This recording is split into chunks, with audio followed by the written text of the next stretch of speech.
while since my last interview, but we're really excited about today's guest. His name is Jared Tuten. He's from the rock band Pariah, and he has a extensive music history. And I'd like to introduce you to Jared Tuten. How are you doing, Jared? Good. How's it going, Paul? Everything's going great. All right. So I want to talk about Pariah, but we'll get to it later. But let's start with, I always like to start with the childhood. When did you start music? When did you have that passion of music in your heart? Were you born with it, or did you like have an acquaintance that, or witnessed it or something? How did it start out? Well, my father was he played music. He played guitar and bass and stuff, and so I guess I got it a little bit naturally DNA. But then throughout when I was a kid, I was looking for. I did all kinds of stuff that wasn't music. But then once I kind of found music, it was kind of a calling kind of thing. My brother was taking guitar lessons, and I wanted to take guitar lessons, and they wouldn't teach me because I was too young. So I just kept pursuing it, and next thing I know, I was doing more, learning more songs, and kind of heading towards a professional thing by the time I was a teenager. So, but Kiss pretty much floored me. Kiss? Yeah, Kiss. When you were practicing or learning to play the guitar, were you like playing off the records, or you said about the lessons that they didn't want to teach you? Yeah, so my brother was taking country, and my whole family is kind of more into country right. than I was. So I was around a lot of country, which probably says why I have a really diverse musical interest. But when I started taking lessons when I was 10, that was when they told me I had to be 10, or that my hand needed to be able to stretch around it because, if it can't reach the chords or something like that. And of course I was kind of a little bit of a rebel, but once I turned 10, I started playing, and the way they did it, the way it always worked with my teacher, all teachers when guitar was, I would go in and I would take a record. So I had vinyl, and I'd show up at the lesson, and I would, have a song that I wanted to learn. So, my first one was Rush, Working Man. And I just had the Rush record. And so my teacher was like, I guess he figured out the easiest song on there to play and showed me that. But essentially, like in the lesson, he would put the record on, and he would sit there and figure it out in front of me. Like I'm just sitting there kind of, and he's going through like a little piece at a time and writing it down until he gets through the whole song. And then he kind of shows it to me and sends me on my way. And then the next week I'd go in with a new one. They never really saw how I did. Like they never really asked me if I was, if I'd learned it, like when I came back, but I was so into it. Like, I was already, it didn't take long before I'm learning the whole record on my own kind of thing, Great. So, what was your first guitar? The actual first guitar was this acoustic, and I think I was 7 or 8 years old, and it was acoustic guitar, box, like just a cheapie. I don't even know how I got it, but that was when my brother was taking lessons, and when they told me that I can't take lessons, I was pissed. So I cut the neck off the guitar and turned it into a birdhouse. They're not going to teach me guitar. I'm going to turn it into a birdhouse. So that became not a guitar at that point. But but then, so when I started actually taking lessons, they're letting me I got electric. It was just a cheap kind of Stratocaster electric. Right. And that did pretty good for a couple of years until I stepped into another guitar. I got a Les Paul after that. And there you go. Yeah, it's hard to beat a Les Paul. What is it about a guitar that really, moves you over other instruments, I would say? Well, mainly just because I spend so much time trying to conquer it, when you're coming up. I mean, like my whole, like I don't know, within 10 years, I was kind of trying to learn really intricate stuff, like early stuff with like Ingve and that kind of intricacy. I wasn't really a huge fan or really into that kind of playing so much, but I was just really trying to learn all that stuff. So that stuck, and there was a point when I was literally like I quit playing guitar sort of because I didn't want to be like that. I didn't want to be like the shredder guy because I discovered songs and all of a sudden I was like Right. writing songs, and that becomes like if you're writing a song, you're not necessarily like writing an Ingve riff or whatever. I'm just trying Right. to. But so and then once I kind of found songs and like Beatles did that, Beatles kind of opened my eyes to the whole song thing and started writing songs. Then it started becoming more about like there was a lot of different instruments, and learning bass and drums uh, was kind of the next thing because it's the basic of element of any of those songs. When you got bass and Right. drums going, tells you the groove and all the good stuff. The guitar is really kind of like the complicated thing on top sometimes, and doesn't have to be, but all that other stuff kind of fell out. I like other instruments, but guitar stuck because I'd work really hard to try to be a great guitar player, which is not Right. exactly what I ended up trying to be. I kind of stopped that for a while. I didn't want to be I didn't want to try to be like an Eddie Van Halen or an Yngwie Malmsteen, even though I was a huge fan of Eddie Van Halen or whatever. I was still like realizing like, well, your name's not Eddie, you know, your name's Jared, so you don't Yeah. want to sound, you know what I mean? You got to find your own thing. So Right. So how long did it take until you like said, wow, hell yeah, I really got this. This is what I want to do. on guitar, Yeah. like playing guitar, Yeah.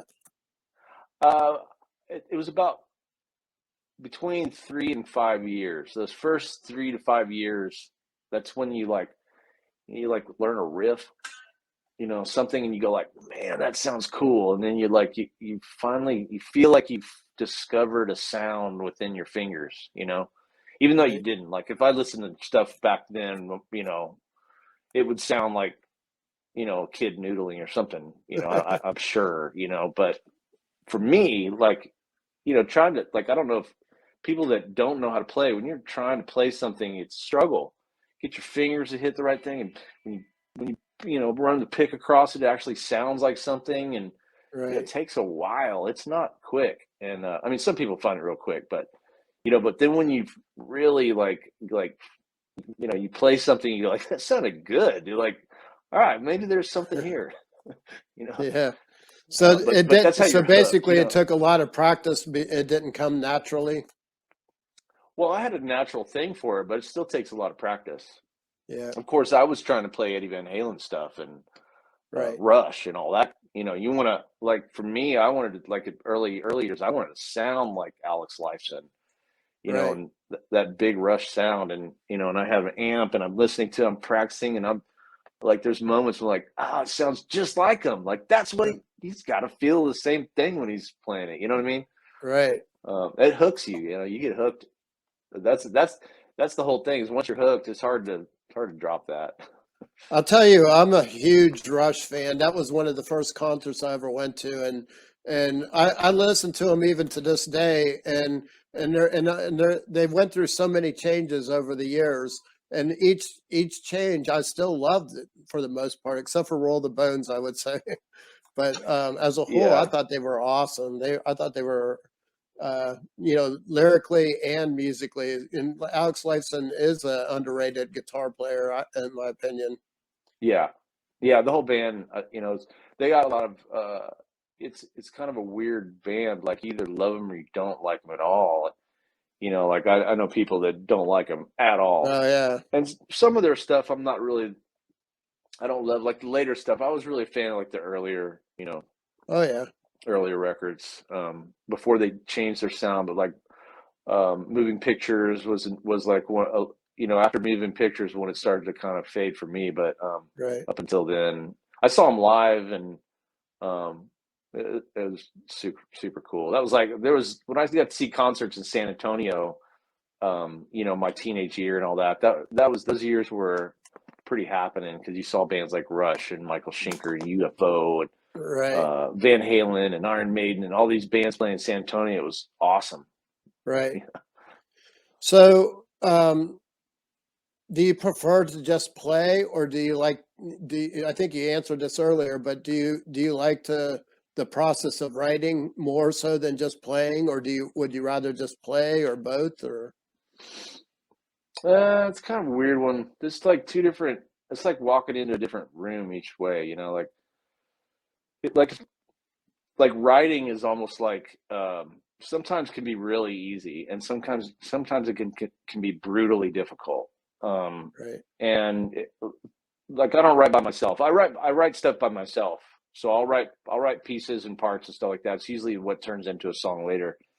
But like with Broken Teeth, I write a lot of guitar parts, and it goes back and forth with Jason. Until we have something. Some of the stuff comes quick, some of it doesn't. And Pariah was a similar thing. It was be me and Sims sitting down writing, and then hand it to the band, and it turns into something. And that's fun. And you can't really like have any kind of a band or a career or anything like that without actually doing that work, of course, right? Right. Right. But then I don't know, it's kind of like changing hats. Like, if you just like put on a different hat and you become the guitar player, sort of like when you go on stage, you kind of have, I don't know, it's kind of weird, but when you go on stage, you kind of have to lose yourself in it, and you forget about structures, or Right. you try to forget about everything really and play. So and that's a lot of fun. That's a lot of fun. Right. So as far as fun goes, that's the most fun. But but you really get something when like if you write a song and you play it for somebody, you go check it out, and they're like, "Oh man, that's awesome!" That's just that's super cool because you created something, and Right. something that somebody can actually have. They can take it with them. They can listen to it in the car or whatever. Yeah, Yeah. exactly. So, what does rock and roll mean to you personally? So they're funny because like in Broken Teeth, we're not punk rock, and we're not metal, and we're rock. If I had to say anything, it'd be rock out of all that, right? Right. But we tend to kind of lean towards a little bit of heavy, like Judas Priest, kind of that kind of Right. metal, like like British metal, which I don't really consider to be like metal. So like metal would Right. be more, because it's evolved so much, but rock and roll, like there's a there's an element in Broken Teeth where we like to be punchy and aggressive and raw and all that. We call it punk rock, and Right. it's not punk rock, but we call it punk rock. Like Right. like this song is more punk rock, even though it's not. We don't mean it like punk rock. It just has the Right. edge. So Right. I like that kind of rock and roll. But I I know like Broken Teeth sounding rock and roll is not the same as different rock and roll, and I like all kinds of rock and roll. I like all kinds of music, but it's a little bit more specific. But I love playing that kind of stuff, like that thing I was talking about, getting on stage Right. when it's live and you're playing that really like rock and raw stuff, and it's almost angry, it's cool. It's Oh fun. yeah. So, I remember back in the day, you used to be a big Randy Rhoads fan. Hmm. Yeah. Um, who else were your influences, and who else would be your influences? Well, of course, any of the Judas Priest, Iron Maiden was a big influence. AC/DC, of course. AC/DC is like the thing about AC/DC is they kind of play blues, you know. Right. And I naturally just like if I pick up the guitar, it's a blues thing, I'll play something bluesy. Right. Uh, and Eddie Van Halen was a big influence. Eddie Van Halen and Randy Rhoads were big guitar hero influences to me.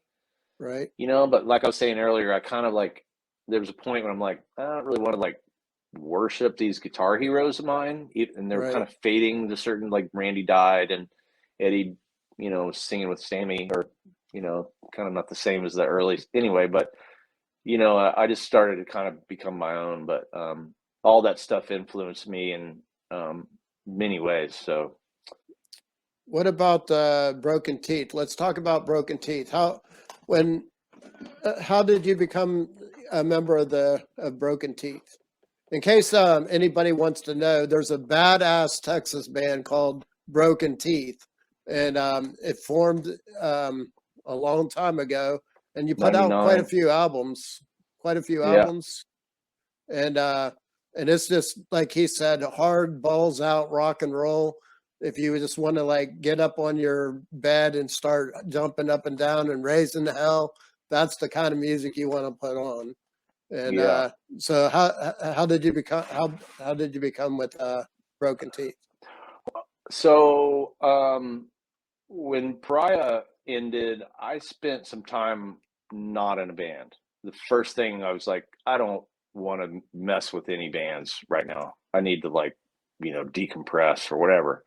Right. And I did some other stuff. That's kind of when I started teching and doing like, working for other people and that kind of stuff. Cause I'm smart. I can figure out, how to guitar tech, and became guitar tech and figure out how to run sound. I became sound, all that stuff, which it Right. progressed quite a bit, but with Broken Teeth. So like a couple of years went by after Pariah, and then, I would see Jason around another band he was in, and his friends or whatever. But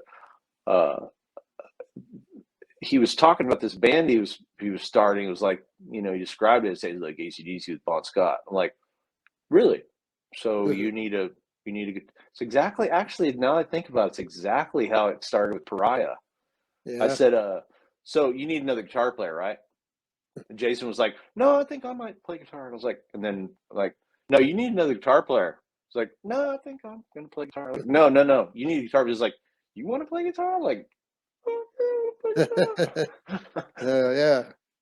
And Pariah was kind of a similar thing. Like I was like, y'all need me in your band. Yeah. And I told Sims that we were at this club, and I just gotten home from being on tour with like this cover band, and I saw Sims, and I was like, you should get me in your band. He's like, well, you better hurry up. We need to make a new record. So that Yeah. started right away. Started writing for That's another cool. record. Yeah. So after Pariah disbanded, um, you did a lot, like you said, a lot of teching stuff. And I recall there was a tour. There was like three major bands or something. Was it like Face to Face or something like that? Weren't you touring with that? Face to Face, I played bass. Oh, did you? So Oh, that's right. That yeah, might be right. yeah. Right. And Scott Shiflett is the bass player for Face to Face, and he is so good. He's great. He's like a musician's musician, one of the best musicians that Right. you can find. And they were on. My buddy was mixing mixing those guys front of house, and I didn't know those guys. In fact, I didn't even know their music. I'd Right. heard of them and stuff, but I couldn't tell you like songs and all that stuff. But anyway, so like Right. Friday, there was a Friday, and my buddy who's running sound calls me up and goes, "Hey man, you want to come out and play bass for Face to Face?" I was like, "Yeah, why not?" He's like, "All right, well, go to the airport." I was like, "No, that ain't gonna happen. I'm not leaving right this second." So he's like, "What about tomorrow?" I was like, "No, maybe Sunday. I can go Sunday. I got to put my life away. I'm leaving for." I don't know. Right. People who haven't been on tour, like one of the things you do before you go on tour is you put your life to bed. Like you Right. make sure your trash cans are in and they're not. There's Oh all yeah. kinds of stuff. Your pets are going to get fed and all that. And so I flew out that Sunday, and Right. I was like on the plane and knew half the songs, and I'm like an earbud, like trying to, you know. And I don't know if you are familiar with Face to Face, but there's bass solos in every song Yeah. almost. Oh I mean, yeah. it's like I'm like, I'm a Yeah. guitar player, dude. That's funny. In fact, Jason McMaster, he was like, anybody can do this, you could do it. And I was like, well, if I thought anybody could do it, you could do it. He's like, well, I wouldn't do it. Like, well, I told him yes. But so I went out and I did it, and it was amazing. It was a lot of fun. Those guys are so fun to play with, and it was cool, super cool, face to face. But that wasn't teching. I was playing bass. Right. So what other projects did you do out there, Pariah? I worked with Charlie Sexton a lot. He was a Yeah. I did like one of the first things I did was I went on, like, I knew him from around the rehearsal complex, and my Right. manager managed him and all this stuff. So we knew each other already, and I went on. I did that was my first guitar tech, my first real guitar tech tour was with him in '95 or '6 or something, right? And '95. And in fact, I found out about Sims when I was out with Charlie, Oh, and yeah. it was like one of those like things where I was cutting my teeth, and all the people around me were really good and at the teching and all that, and I wasn't really like a tech, so I'm learning and I'm trying my best, and then when I got done with all that, uh I did some other teching for different bands, Toadies and Eric Johnson and different all these different, but I decided I really don't want to tech. I don't want a guitar tech. Right. Yeah, can. It's not hard. It's not a bad job at all. But there's things about it I like. But I'd already been recording and being an engineer and a producer, that kind of thing, Right. in studios and recording bands and some of my friends' bands. So that's where I was like, well, I'd rather be doing sound. And so I started doing sound and worked with some bands, toured with some bands doing sound, cut my teeth, and then eventually got a gig with Jimmie Vaughn, and eventually like making his records and doing his live stuff, and it kind of grew after that even more, but that's where it headed, and and I didn't really stop doing that, so I started other bands, and I was still that was basically my job was like front of house mix, Right. touring, that kind of thing, and doing studio work and whatever. Charlie Sexton, I made a lot of records with him where he was producing and I was engineer. Uh, Right. yeah, So Jimmie Vaughn, I hear you got a Grammy. yeah. His record, "Do You Get the Blues," Yeah. won a Grammy, and of course I get the And nod for that. what capacity did you participate in that album? I did all the engineering. I mixed it, and I saw it through the mastering. I usually see, if I start anything like that, unless they like sometimes you record a record and you don't mix it and you don't have anything to do with like mastering. But usually, if I'm like the main guy, like I'll engineer it, I'll mix it, and then when the mastering guy masters it, I'm the guy proof it and all that stuff. I'm there the whole Right. process. So Right. most of the time I'm that. And that first record, I did all that. The Yeah, it's funny because I didn't even know he won a Grammy. I got a call. Uh, It's like, hey, we won. I'm like, won uh, what? He's like, Grammy. Really? so you didn't go to the ceremony then? No, no, I did. Yeah, no, No. I didn't go. I didn't even know it was happening. I was so Yeah. busy with other stuff and kind of clueless, and you know, I know some people that were nominated and went to the the big gala or whatever, and they didn't win. So I've done that. my hats off to you. I have a lot of respect I've for done you. that. That's a pretty good thing. I've gone to Yeah. the Grammys and not won. Yeah. We were Yeah. nominated and didn't win. It was a Jimmie Vaughn record, the first of that series that we did, and then but Pine Top Perkins won, and Pine Top was Right. like 100, and he Yeah. had never won a Grammy, and so they gave him the Grammy, and I imagine they probably gave it to him because it was a good record, no doubt. I Right. didn't really listen, like trying to compare it or anything like that. Right. Right. I don't know what they base all that judgment on, but it could have very well been that they gave him that Grammy so his family made more money, and I'm down Yeah. with that. Give him the Grammy, Yeah. you know. Heck yeah.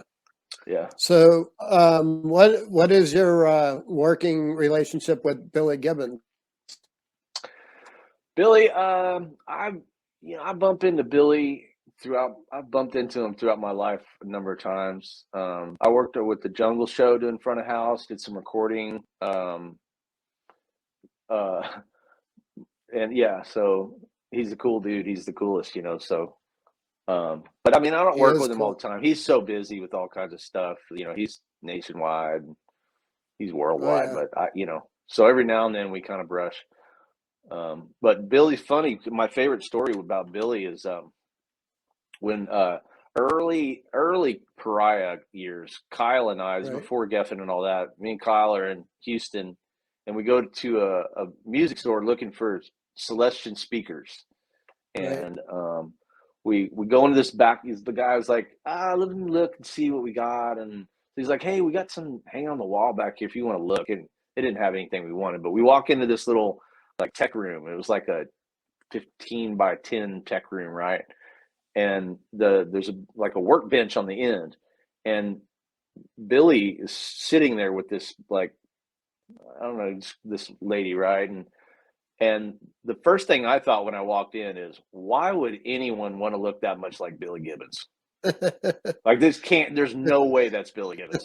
My mind was like, there's no way. And Right. he stands up, and we're looking at the wall like, no, these speakers are going to work. And Billy's coming up going, you looking for speakers? I'm like, yeah, we're looking for vintage Celestion. It's like, well, I know a guy. And he pulls out these, at that time, it was before cell phones. He had these little, he had like he'd keep in his pocket these little pieces of paper that he'd write on Oh yeah. phone numbers. I saw Sharon Stone. He pulls them out. I saw Sharon Stone's number, all this little notes and all this stuff. And he would tell me, like, he told us like a couple places to go check out and all this.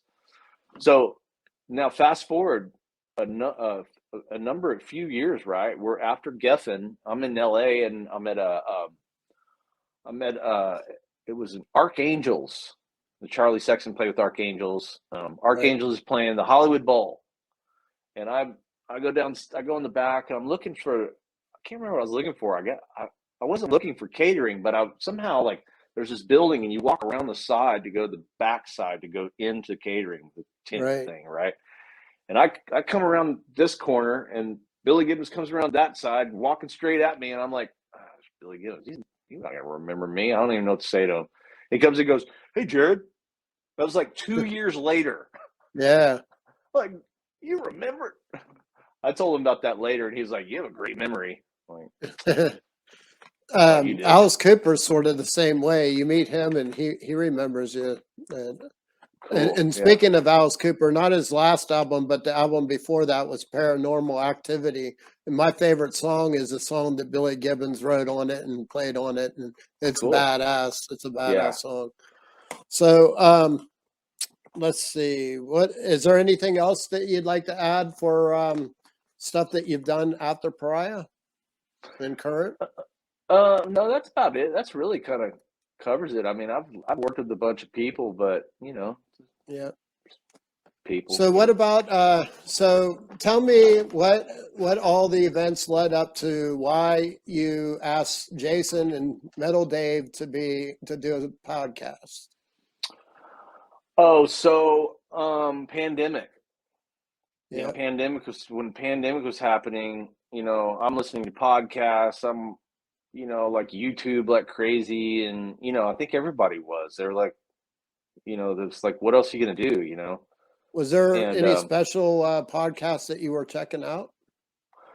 well, I liked there's a few of them I liked. One of the ones I listened to a lot was the Joe Rogan podcast, and Okay. mainly because of some of the scientists he got on there. Because every time I look at him, like, that guy's on there, I go listen to him, and he asks really great questions that coming from a guy that's not a scientist, right?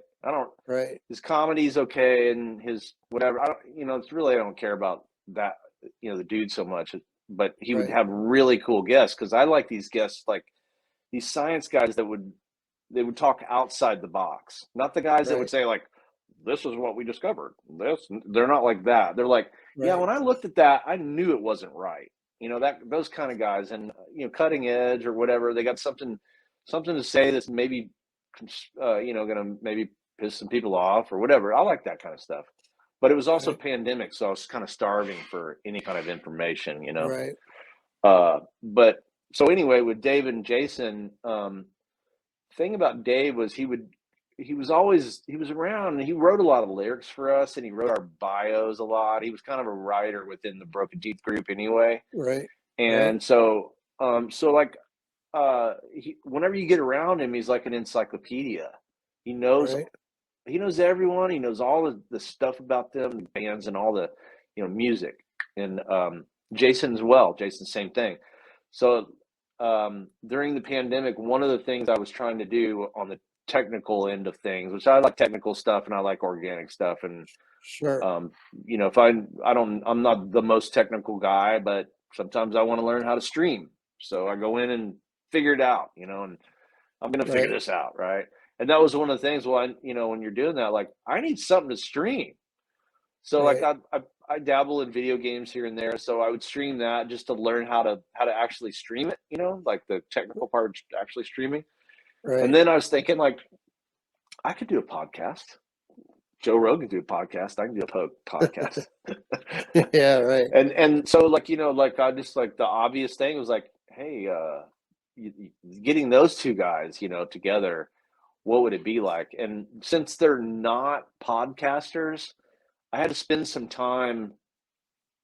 Like I like to produce, so when I produce something, I want the package to look a certain way. Not like I don't Sure. have to be married to anything perfect. I'm not trying to do that, but at least has to fall in with certain guidelines, right? Right. Uh, sort of, just kind of make some ground rules and stick to them, and then you streamline and you're good, right? And so that took a little while, and then we needed to add guests, and it wasn't really supposed to be just an interview show.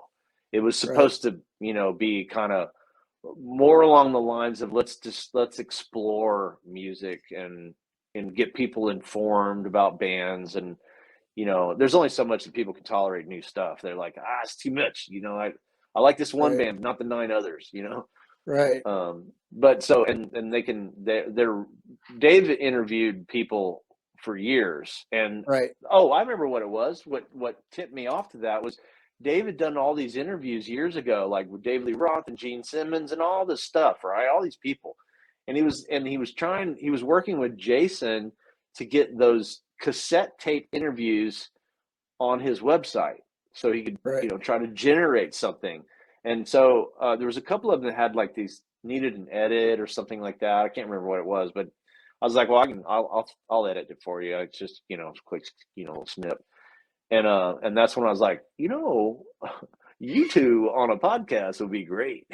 Yeah. So I think that's what really got it. Plus me doing my thing like that. It's just like, I need something to work with here, Right. because I don't necessarily want to be, hey, it's Jared podcast. Yeah.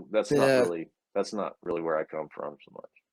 So the cool part about it is they're both really connected, and my favorite part is the variety of the guests. That you go from a heavy thrash band to a you know Yep. Billy Idol's guitar player or whatever. And Yeah. what would you say has been some of your favorites, like, or surprising? What really surprised you? Well, they all surprised me actually, because the thing about that. So here's another thing: the Joe Rogan podcast is long form. And Right. what I like about that is you get on there and you talk about whatever, however, Yeah. and next thing you know, 3 hours have gone by, you heard this conversation. It's not like a regular interview, you know? Right. And that's what I was really striving for and hoping that and they were like, okay, cool. It doesn't really get, like YouTube doesn't like that. Like they would rather have 10-minute videos for their, Right. their AI. So that's a little Right. difficult. Like if you look at us, we don't have that many. We don't have nearly subscribers. I think we would have. We had like 10-minute videos left and right. Sure. But yeah. So Were there any stories that really stand out that you totally dug? when we think about that, Like when you were editing, did you go, I can't believe you just said that? um, nothing too crazy. Some of them are just really good stories. Like and Yeah. the thing about for me, I relate to all that stuff because it's like when you're in a band and you're dealing with the things you deal with, and it's kind of Right. commonplace, and then your band members say the same thing, like, yeah, like bathing on tour sometimes is not just the easiest thing, Oh, but no, what do you I do, hear you. so when people are talking about their things, like I'm relating a lot to that, but Right. one of the things we have discovered is how people are connected. Like we just had Jeff Scott Soto on the podcast, Right. and he starts talking about Tom Werman, who produced a Pariah record, and then Right. and Jason was like, "Hold on a second, you realize that Jared, our producer, Yeah. was in Pariah?" And he's like, "What?" So it's kind of fun when you figure out like, oh, you know him and you know them and y'all know it. Holy, everyone knows everyone, especially Yeah. Deep Purple. The Deep Purple tree was like the one where like, holy crap, everyone is connected to Deep Purple somehow. Oh yeah. So let's talk about Pariah. Let's start at the beginning. You started earlier about how how they asked you to be in the band. They were looking for a guitar player. Let's start at the beginning and let's talk about Pariah. Yeah, I told Sims he needed to get me in the band. He didn't Yeah. ask me to be in the band. I go, Sims, you need me in the band. Yeah. Were you digging the stuff that they were playing at the time? Yeah, but the big difference I saw between like bands that I was in, because I was in like I was saying earlier, I was in this cover band that would toured. So we were like, going state to state touring like that. It was a money gig, and it wasn't like my life passion or anything like that, but I was doing it right. I get home, and right when I get home, I go out to the clubs, and Pariah is doing a thing. Like they have something going on, and Yeah. that's what caught my eye. Like you guys are like, y'all are trying to do real shows. Like instead of these other bands that get up there and they're just kind of whatever. So that's Yeah. what really got me with them. And I thought some of their songs were pretty good, but I thought that I could help a lot with songwriting. So I mean, that's kind of what happened right away. The first thing we did was we wrote "Rattle Your Skull," and like, I mean, it was fast. They had 2 or 3 songs already, but Right. yeah. And then Sims and I mean, of course, we were all still trying to learn each other's thing at that point and figuring each other out. But I'm like I'm a bit of a workhorse. I jump in and kind of start going for it. But we wrote the rest of the songs pretty quick, and then I think the studio was already booked. Like they were like literally getting ready to go into the studio and only Right. had like 3 songs, and so we wrote the rest of that stuff and went in right away and recorded "Rattle Your Skull." When did you think, I mean, did they accept you like right away? Were they like, oh, cool, we found the Yeah, missing piece or whatever? You yeah, got yeah, you, yeah. Didn't even think about it really. We just jumped in and went. right? And I have Yeah, it to worked. say, and I've revisited a lot of Pariah music lately, and um, uh, I have to say, for young kids, because you guys were young, for young kids, you did write some killer ass songs, and they've stood the Thanks. test of time. It's like Thanks. I listen to even demo tapes right now, and I still think that that's I'm like going, damn, for what would you say at 19, 20 years old or 18? How old were you guys when you first Let's see. I started? moved. When I first got in the band, I was like 20. Yeah, Yeah. So, and it was like 5, 6 years, per eye after that. But right, I mean, really went by fast. It was like a right. lot faster than you'd think. I remember like thinking about it, going, I thought that was like 8 years. It Yeah, wasn't. yeah. I don't know if that's good or bad. And I have to say, you guys like immediately well, I have a story. I have a friend named Chris that lived in San Antonio. And at one point, she sends me a tape. And it was the Rattle Your Skull tape. And she says, you got to check out my boys. They're from San Antonio. And this band's awesome. As soon as I put it in my tape deck, I immediately knew it was special. I immediately knew that I wanted to I wanted to go to your shows and stuff. The first time you came to Houston, back to Chris. When I was on the Talk Louder show as a guest, I was telling my Pariah story, and I said about Chris, give me your demo tape originally, and I called her or I messaged her on the internet, and I told her that, I talked about her, and she was so excited, and she ended up passing a week before it actually posted. So it was like really bummer. Her friend Rose is still a really good friend, and so she's reliving all this Pariah stuff again. but Cool. but as soon as I saw you the first time you came to Houston, I don't remember which club it was, but you guys kicked my ass, and I've been a diehard fan since. And but you really did put your work gloves on, and you came out punching. You did everything right. Like you you know you did everything right. To look back, there's no way you could have any regrets, I don't think. No, I mean, probably the only regret was signing to Geffen. And I have to say that was the biggest downfall, because pretty much everything after that signing, everything went to pieces. Pretty But much, yeah. although you did get the world-class producer and such, you did get to go to a Yeah, real studio. yeah. No, Um, that was a lot of fun. That was, what's funny about that is what I got most out of that was when I walk out of that studio. Like if I walk in any other studio, it's not that easy to impress me. Like when I right. walk into a studio, like some people are like, it's like Star Trek. I'm like, yeah, it's not Yeah. that big a deal. Yeah. But on the other hand, for me, like after we made that record and we were going back to work on the new record, I don't know if you ever got those demos, but we made a bunch of I did. demos and new songs after that. When I had to go to Tom Zutaut, I went to LA and was like, hey man, give us money to make some more demos. You already, the record's already dead. Let's have some more, let's make some. So he gave us Right. some money to go make these records, but it was just, we were still going for it. It was just a weird, I don't know, this whole thing was so weird. I don't even know how to describe it, sometimes, but I kind of wish we'd have gone with another label. Yeah. Who knows what we'd have turned into.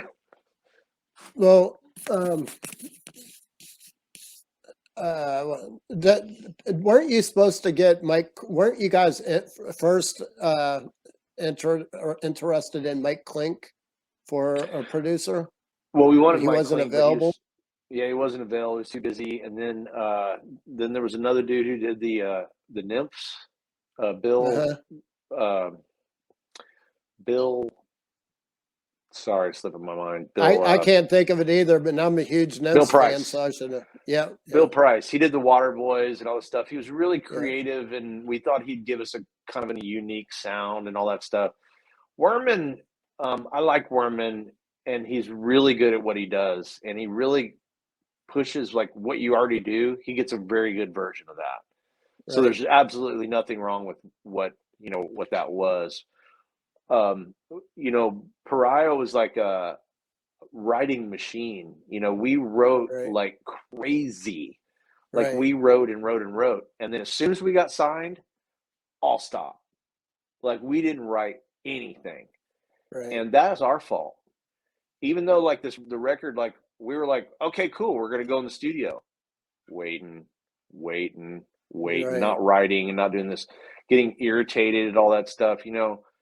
Um, so I think it just all in all stifled everything. And the writing part of it, like one of the things about us is we wrote whatever we wanted. Like we right, wanted to write something that sounded like this band or Jane's Addiction or whatever, right? And we just write it where right, we didn't really have like a definitive sound of ours. It really wasn't our right, thing.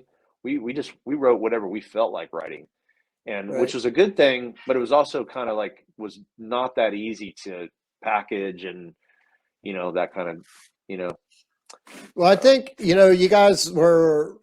you had a huge cult following with your fan club and stuff, and I think most of it was from Metal Edge, and I think yes. that most of those people were expecting a hair band, and technically your music really wasn't hair band music. I mean, We maybe looked like it initially in the early. beginning, yeah, you Yeah, we looked kind of it, look like it. That's and then but and that's what I think when I listen to mock your killing to mock to mock a killing bird.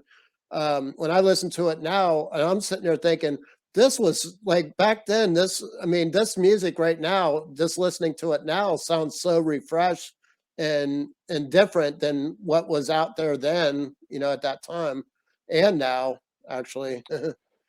Yeah, because a lot of those rock bands that were like Warrant, and there's a bunch of bands that were Right, like, I'm not saying anything about their music, but they would have like a lot of image, and right, we had an image and all that. But for us, like, we get on stage and do some antics. That was image. That was fun. We all looked pretty good, right? But the right, music wasn't about that. Like, we really right, dug into music, and we may not have been the best musicians, but we really tried to, like, we wouldn't just do basic music. right, We would play whatever we felt, like I was saying, and some of those bands like really formulated and kind of square it off, and by the time you're done, it's a little watered down. I don't know if that, if reality is, with that, but that's kind of where we were coming from. So and back to Tom Werman, did you get any good like Cheap Trick stories or any of the classics that he had worked with before? no, not really. I mean, No, we were busy. Like, we were busy all the time, and right, usually whenever it would mellow out and Werman we'd talk, he was a normal guy. He was talking about his right, family, and we were talking about, we talked about normal stuff. That whole, like, hey, what happened to, with, whatever band he worked with, right, a couple of those stories flew around, but nothing, you know, nothing much, because we were more interested like what we're doing, you right. know. Did he like So your music or was it just a job for him? I don't know. I don't know. He seemed to like I mean, it, did he say but there's a thing about, I was trying to explain this the other day, like if I'm engineering a record, right, that my hat is an engineer hat. So right, you can go like, "Hey, Jared, you gonna play guitar on this?" I go, "No, I don't. I'm an engineer right now. I can only yeah, think about, like, I really can only process one thing at a time, like that." right, Um, and so I was talking about Tom Werman, right? yeah, Right. Yeah. So basically, like, when you get with Tom, he's just like, "Okay, go. Okay, stop. Okay, do that again.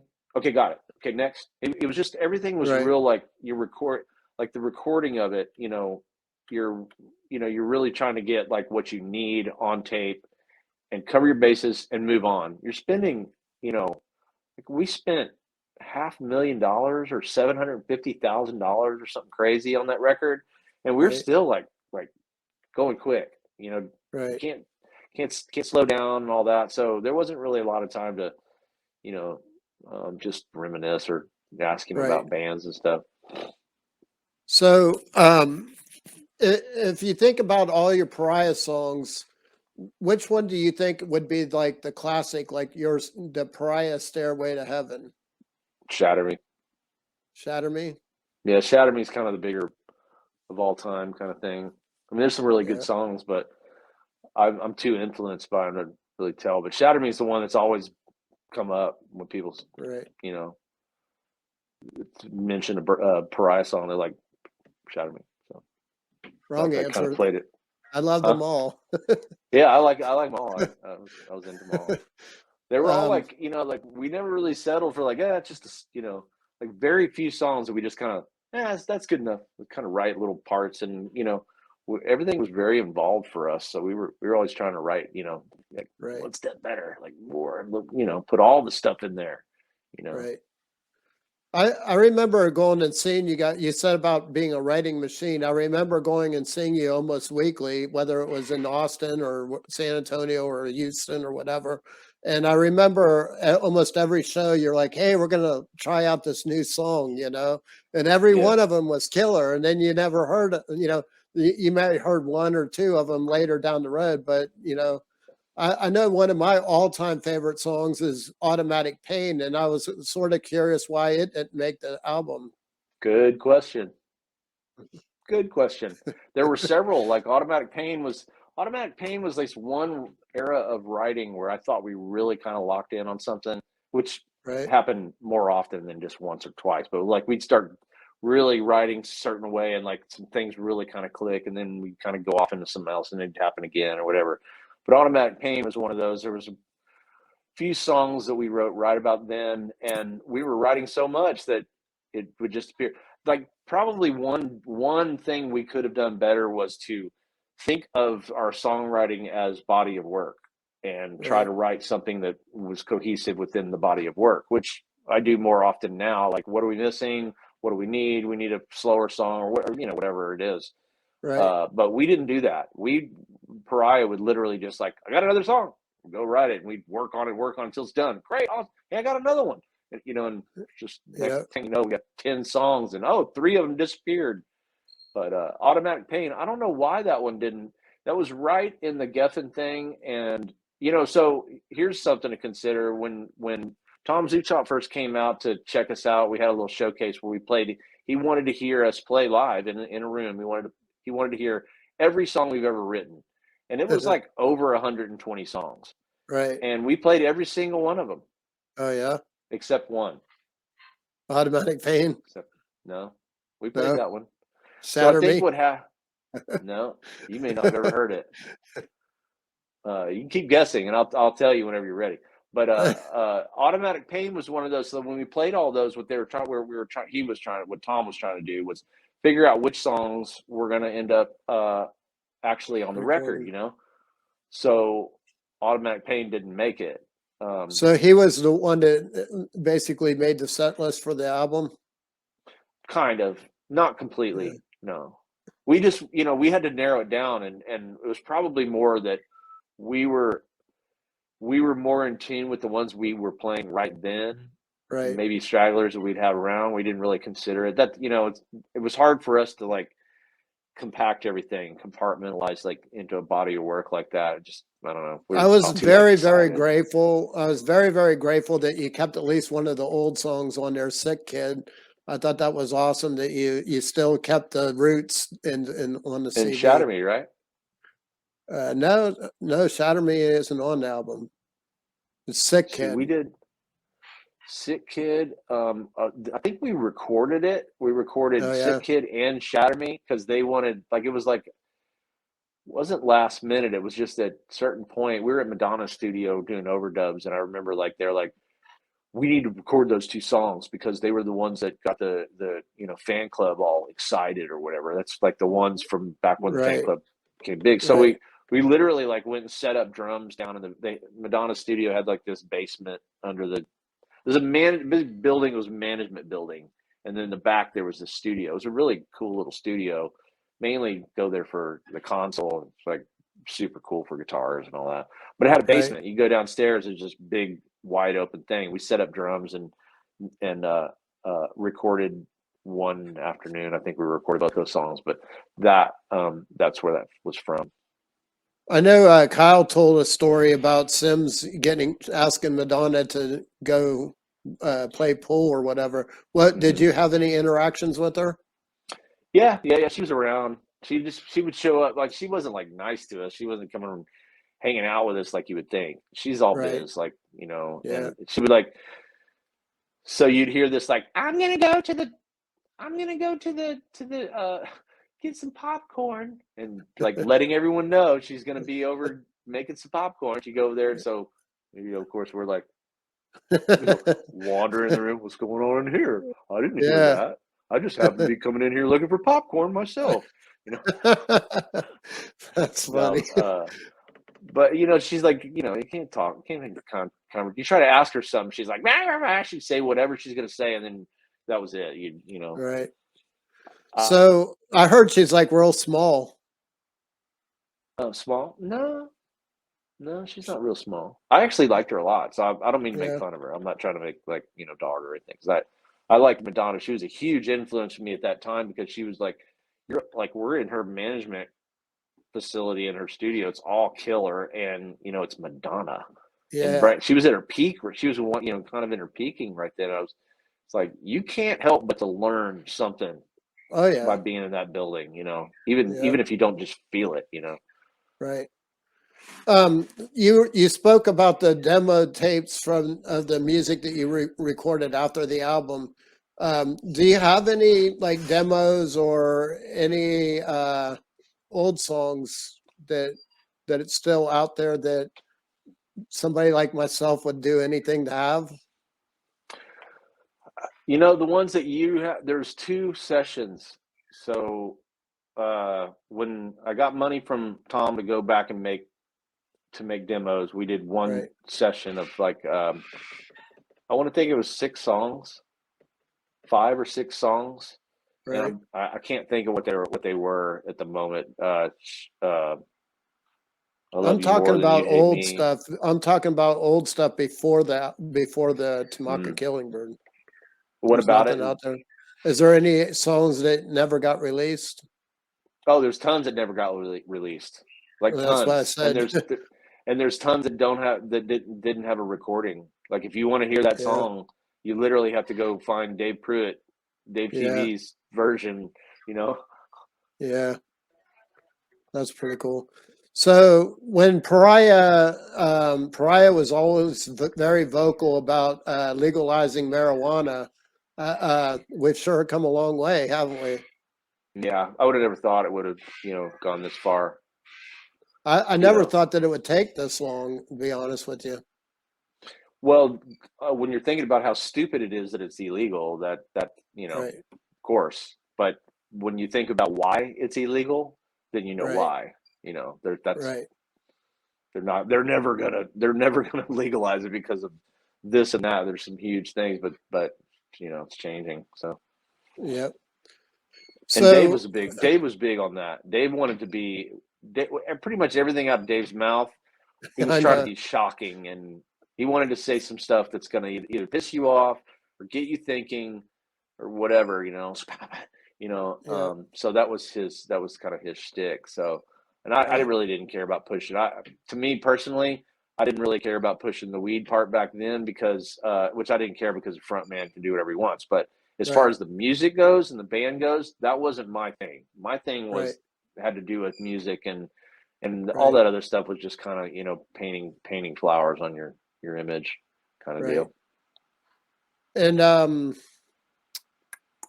so I have to ask, did you guys have as much fun as I did when you came to Ohio? Well, yeah, we were on tour.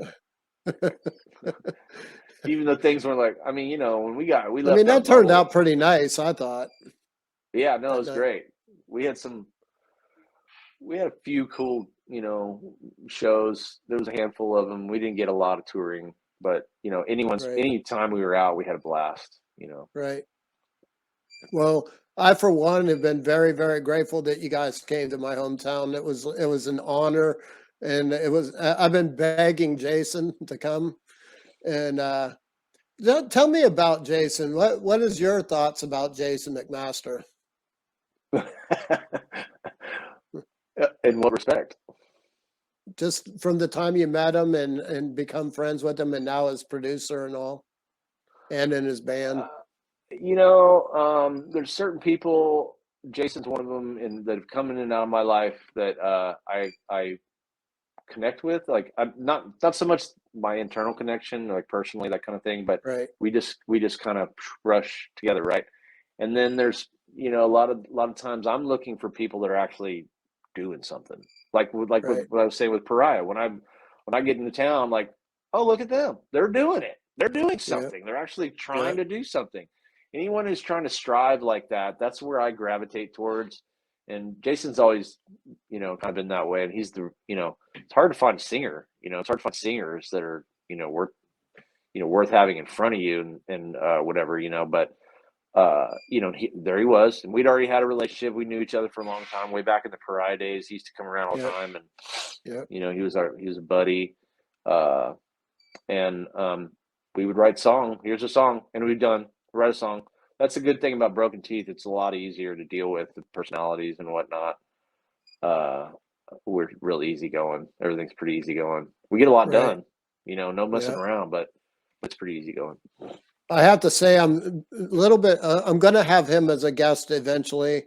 Cool. Um, However, I have to say I'm a little bitter because he can pump out Broken Teeth and Cassius King albums, but the Dangerous Toys just seems to take forever. Yeah, I mean, honestly, like with people, it's not just the easiest thing to write songs, Right, especially when things have been, I don't want to say disbanded, but Dangerous Toys, when they wrote all their stuff, was back when the band was at a certain kind of structure, and Right. now it's a little different. They got some great writers in there, but it's not always easy. Like, you know, um, just not. So I think it's taken a while for them, and I think there's a long period of time where, and I could be wrong. I'm not in Dangerous Toys. I'm not up in their stuff. I don't really know their biz that much, but Right. I think it was like one of those things. Like, it was kind of done a long time ago, and the reason Right. why they're coming back is because people want to see them. So they go Yeah. play, and they make some bucks and play their music, and Yeah. they have bigger shows than a lot of local bands would do, just like whenever someone happens to call them. So they don't even Right. have to try, and they get offers like that. So why not, And Oh then yeah. on top of that, people like it and they like it. So um, it's win-win. Yeah. So back on the Pariah thing, I remember I had I had gone to let me think. I had gone on tour with Kiss. I sold their merchandising and stuff, and Mm. then I came home and I hopped on a plane, went to Austin for South by Southwest, and you guys were showcasing that night or over that weekend, and that was the last time I seen you guys. And Pariah? other than I seen you, yeah, Pariah. I seen you once afterwards with Broken Teeth in Cleveland, and I've followed Kyle and Shandon through the Meat Puppets and different shows and stuff, but that showcase at South by Southwest was the Yeah, last where time I was that saw you at? guys. I believe it was at the Steamboat. There's a video of it. Oh, okay, Steamboat. We did a few, Yeah, over the and years. and then I came after South by Southwest. I came back home, and I was sitting in my office working late, and I got the phone call that Sims had died, and it was pretty devastating. And I can't imagine what you guys, how you guys felt when you heard the news, and it's it's like I really truly feel that Pariah was a part of my heart and soul. And when I got that news, it felt like a big hunk of me just fell off, and it's never been the same. And Yeah. how's it feel how does it feel with you? Yeah, that was a really weird one.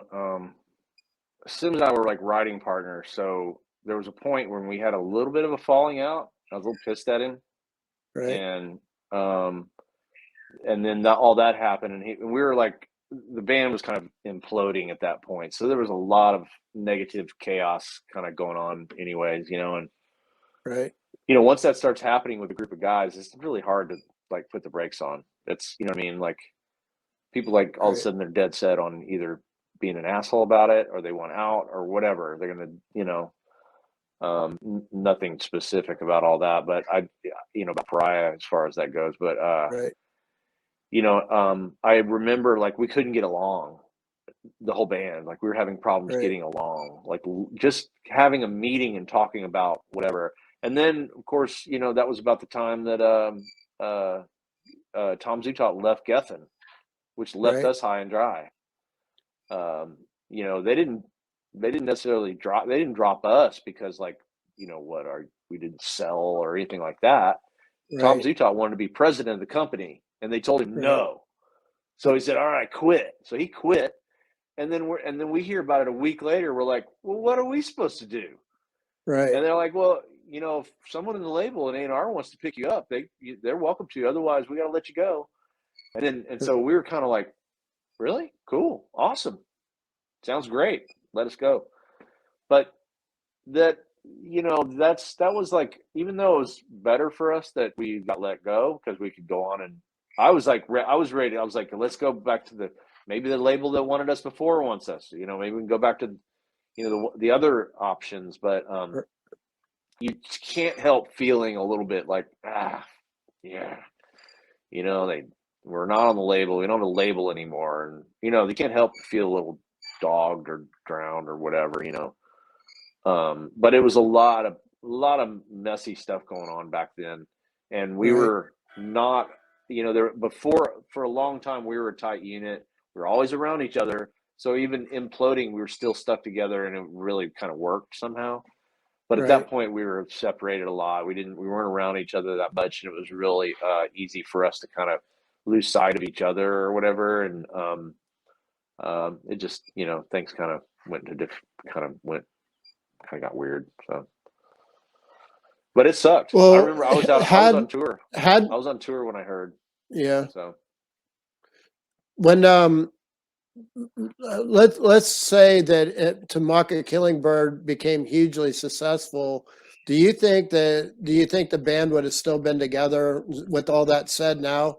Do you think the band would still be together and writing songs and being like Rush and ZZ Top and stuff at this point in like right now?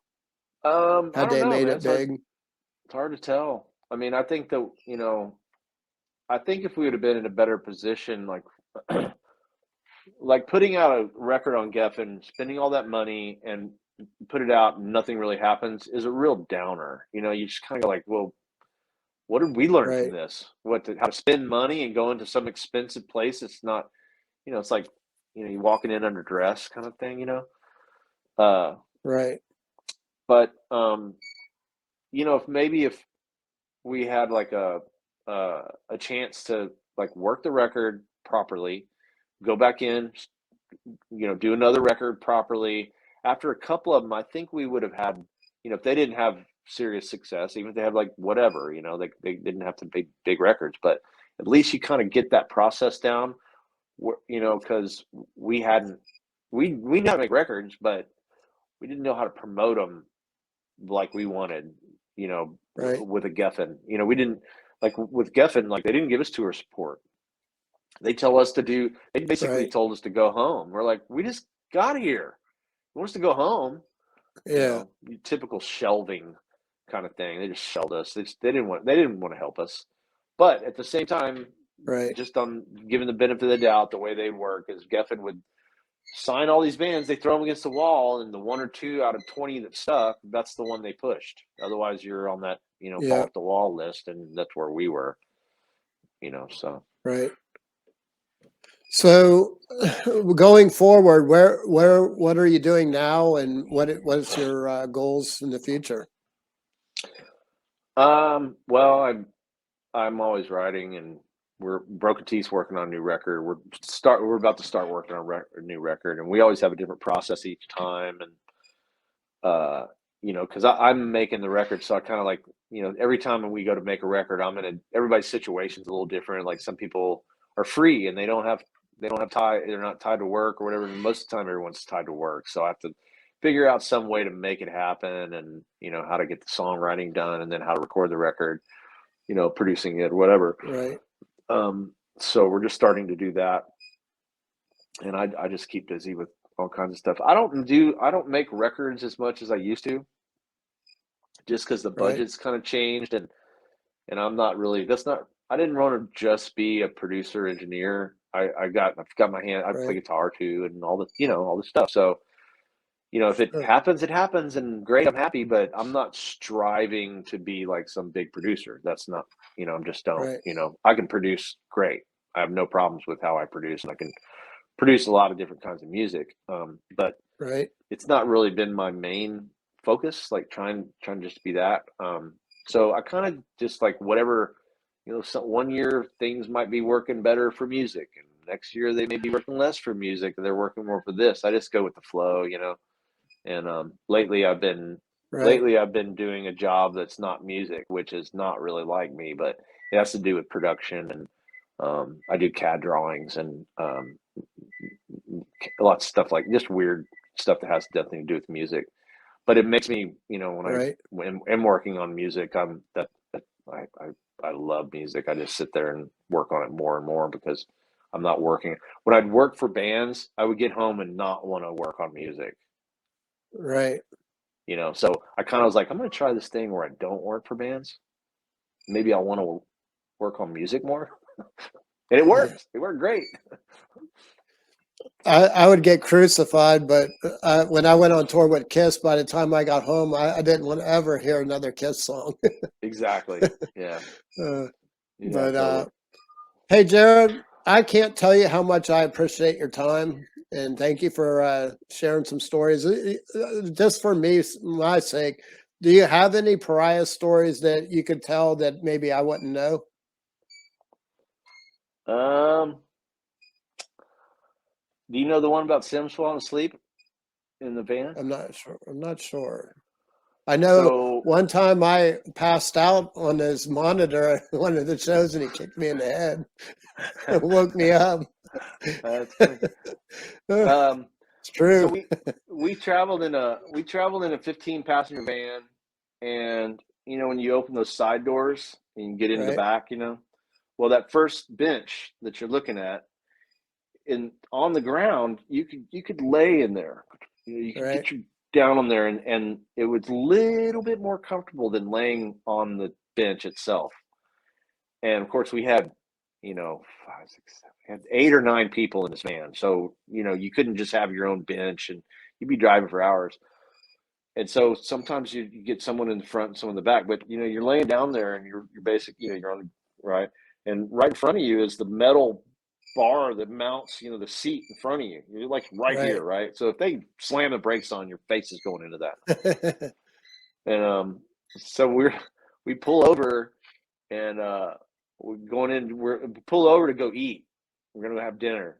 Go get out of the van. We go in and eat, and we're like, well, Sims is like must be sleeping or something. Tired, didn't come in. Didn't want to eat, I guess. We go out there and open it. He's like, help! I'm like, what happened?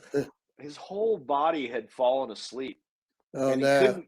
He couldn't move. He's like, I'm stuck. And so you're like pull him out, and he was like, he couldn't feel anything. It was super painful. It's awesome.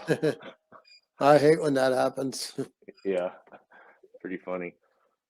Well, and do you have, with all the traveling and stuff, do you have any stories about Pittsburgh? Pittsburgh. Yeah, Uh, no, nothing too crazy. I met some no, cool people there. It's kind of yeah, it's kind of one of those places like you wouldn't expect just to meet, some of the people I've met, like, I don't know, just not exactly what I would think, but dude I met like working, and I was like, he started talking to me. He he has a studio. It turns out he has a studio with like all this killer gear. right. And he's like doing this radio broadcast thing, and I'm talking about. He's mentioned something like, "You know about that?" He's like, "Yeah, I got the thing." Really? What's it? And next thing you know, we're like, and Yeah, so I had to go over and check him out. But just stuff like that. I like yeah. Pittsburgh, all right. I don't get there that often. If you ever come back to Pittsburgh, send me a message. I'll come and visit you. That's the Okay, closest city that I live in anyway. I live a couple hours away from it, but at this point, I live in a mountain in the middle of nowhere, and cool. it's boring as hell. Yeah, But well, make some good music that way. yeah. Hey, Jared, thank you very much, and Thank you. I really Appreciate it. appreciate you guesting on my show tonight. My pleasure. I appreciate it. Great talking to you.